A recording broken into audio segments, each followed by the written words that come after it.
Selamat datang saudara-saudari. Hari ini kita mau bersambung dalam Efesius babak ke-6. Anak-anak dan ibu bapa. Ini adalah keluarga, kan? Hai anak-anak, sebagai pengikut Kristus, kamu harus taat kepada ibu bapa. Kerana hal itulah yang seharusnya kamu lakukan. Hormatilah ibu bapa kamu. Adalah perintah pertama daripada Allah yang disertai janji, supaya kamu hidup bahagia dan berumur panjang di bumi. Hai bapa-bapa, janganlah perlakukan anak-anak kamu sedemikian rupa sehingga mereka menjadi marah. Sebaliknya, didiklah mereka dengan ajaran dan nasihat Tuhan. Abdi dan Tuan. Ayat 5. Hai abdi, hormatilah tuan kamu dan taatilah mereka dengan sepenuhnya. Lakukanlah semuanya dengan hati yang ikhlas, seperti kamu melakukan apa yang diperintah oleh Kristus. Janganlah berbuat demikian hanya pada masa kamu diawasi untuk mendapat pujian mereka.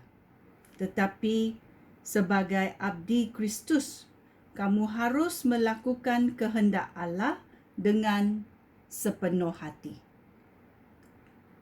Lakukanlah kerja kamu sebagai abdi dengan hati yang gembira, seolah-olah kamu bekerja untuk Tuhan dan bukan hanya untuk manusia.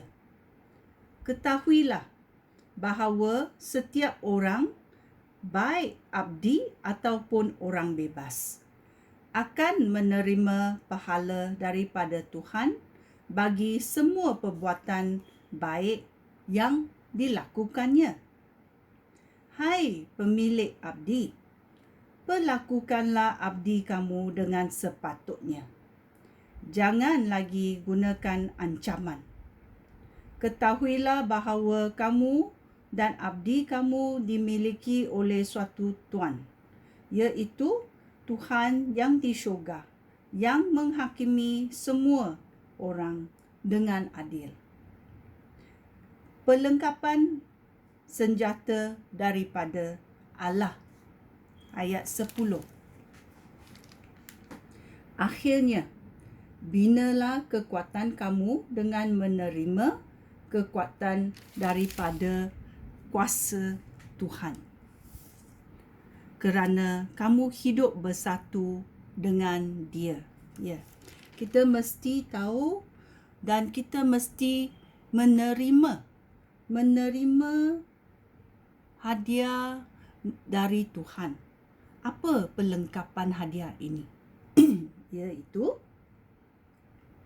menerima kekuatan dari kuasa Tuhan. Ayat 11. Pakailah seluruh perlengkapan senjata daripada Allah, supaya kamu dapat mempertahankan diri daripada muslihat iblis yang jahat. Hal itu demikian kerana kita tidak berjuang melawan manusia, tetapi melawan segala kuasa jahat di angkasa, iaitu roh-roh yang berkuasa dan yang memerintah zaman yang gelap ini. Oleh itu, sekarang pakailah seluruh perlengkapan senjata daripada Allah, supaya pada hari yang jahat kamu dapat mempertahankan diri daripada serangan musuh. Dengan demikian, setelah kamu berjuang sampai akhir, kamu tidak akan berganjak sedikit pun. Oleh itu, kamu harus bersiap sedia. Guna tegakkanlah ajaran benar tentang Allah sebagai tali pinggang dan ketulusan sebagai perisai dada. Hendaklah kesediaan untuk mengisytiharkan berita baik yang membawa kesejahteraan menjadi seperti kasut kamu. Hendaklah kamu sentiasa gunakan kepercayaan kamu kepada Allah sebagai perisai di tangan. Dengannya, kamu dapat memadamkan semua anak panah berapi daripada si jahat. Terimalah penyelamatan daripada Allah sebagai topi besi dan firman Allah sebagai pedang daripada Roh Allah. Lakukanlah semuanya sambil berdoa untuk meminta pertolongan daripada Allah. Berdoalah sentiasa, sebagaimana Roh Allah memimpin kamu. Oleh itu, bersiap sedialah dan janganlah menyerah. Berdoalah sentiasa untuk semua umat Allah. Berdoalah untuk aku juga, supaya Allah memberitahu aku apa yang harus aku katakan ketika menyampaikan perkabaran.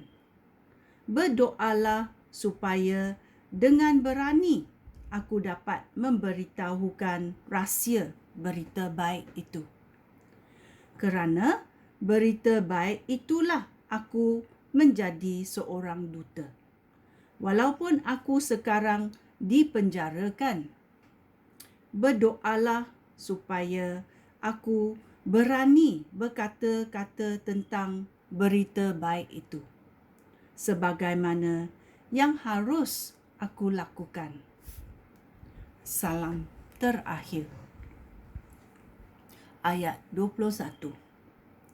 Tikhikus, saudara yang kita kasihi dan hamba yang setia dalam pekerjaan Tuhan, akan memberitahu kamu segala sesuatu tentang aku, supaya kamu mengetahui keadaan aku.